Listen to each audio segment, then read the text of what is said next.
विद्यार्थ्यांच्या विविध मागण्यांसाठी एनसीपी तर्फे आंदोलन सुरू आहे वाशी येथील आणि या आंदोलनामध्ये राष्ट्रवादीचे विविध कार्यकर्ते असतील शशिकांत शिंदे देखील या ठिकाणी उपस्थित आहेत. आपण त्यांच्याकडनं जाणून घेऊयात. सर, खरं तर नेमक्या काय मागण्या आहेत आणि कशासाठी आंदोलन आहे? आज देशामध्ये लोकशाही टिकवण्यासाठी हुकुमशाहीच्या विरोधातला लढा सुरू झालेला आहे. आम्हाला आनंद आहे की देशातला युवा वर्ग, आज इथे सुद्धा नवी मुंबईचा युवा वर्ग हळूहळू या असलेल्या युवकांमध्ये आणि जनतेमध्ये एक क्रांतीची ज्योत पेटली जाते आहे. 20 दिवसापासून जंतर मंतरवर विद्यार्थ्यांना आत्महत्या करायला लागणाऱ्या नीटच्या परीक्षेच्या बाबतीमध्ये उद्रेक झाला. 20 दिवसानंतर सुद्धा त्याची दखल घेतली नाही. आंदोलनं झाली.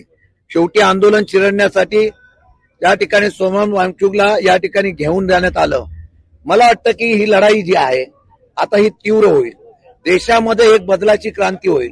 आज देशाच्या कानाकोपऱ्यातून युवक वर्ग आल्यानंतर त्यांच्यावर लाठीचार्ज केला जातो. ही कुठली लोकशाही आहे?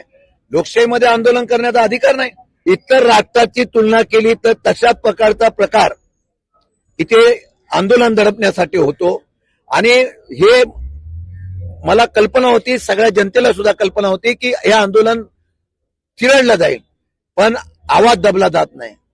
आवाज तुम्ही किती दडपण्याचा प्रयत्न केला, एक दिवस हा युवा वर्ग पूर्णपणे देशामध्ये क्रांती करेल आणि हुकुमशाहीच्या विरोधात आवाज उठवेल. पद्धतीची मारहाण काही मान्य नाही.